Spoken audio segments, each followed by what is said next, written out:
కొద్ది కాలం నడిచిద్ది. ఈ ప్రతికూలతలు, ఎదురు దెబ్బలు, గాయాలు, విమర్శలు, నిందలు, అవమానాలు బ్రతుకంతా ఉండవు. కొంతకాలం ఏవో నాలో ఆయనకు నచ్చనివి ఏవో ఉన్నాయి, వాటిని శుద్ధి చేయడానికి నా తండ్రి అనుమతిస్తాడు, పర్వాలేదు. ఒకరోజు వచ్చింది,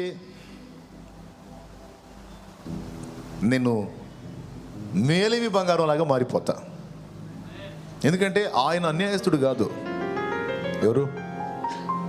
నేను ఎవని యందు విశ్వాసం ఉంచానో, ఈ తల ఎవని పాదాల ముందు సాగిలపడిందో, ఈ మోకాళ్ళు ఎవని ముందు సాష్టాంగపడ్డాయో, ఆ సర్వోన్నతుడు సామాన్యుడు గాడు, అన్యాయస్తుడు గాడు. ఆయన న్యాయవంతుడు. ఆయన ఎంతైనా నమ్మదగిన వాడు. నా అనుకున్న ఆత్మీయులు నన్ను వదిలేయచ్చు, నాకు ఆప్తులు అనుకున్న వాళ్ళు నన్ను గాయపరచొచ్చు. నా సొంత ఫ్యామిలీ, నా కట్టుకున్న భార్య చావరాదా, ఎందుకు నువ్వు బతకటం అని అంటుండొచ్చు.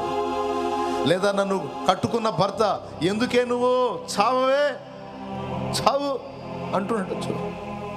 నా కడుపును పుట్టిన పిల్లలు ఎందుకమ్మా నువ్వు చావచ్చుగా, ఎందుకు డాడీ నీలాంటి వాడు బతకటం అనొచ్చు. లేకపోతే నిన్ను కన్న నీ తల్లిదండ్రులే దరిద్ర కొట్టుదానా మా కడుపును ఎందుకు పుట్టావే, చావవే అనొచ్చు. దరిద్రుడా మా కడుపును ఎందుకు పుట్టావరా, దరిద్రుడా, శాపగ్రస్తుడా, చావరా, చావన్నారా అంటుండొచ్చు. శ్రమల కొలిమిలో, శోధనల పర్వంలో అదొక ఘట్టం. నాయనా కృంగిపోవద్దు, కలత చెందొద్దు, అధైర్యపడద్దు, విస్మయం ఉండదు. ఇవన్నీ నీ హృదయాన్ని మెత్తన చేసే దానిలో భాగం. దేవునికి ఇష్టమైనటువంటి వ్యక్తిత్వం నీలో రూపుదిద్దేటువంటి దానిలో భాగం.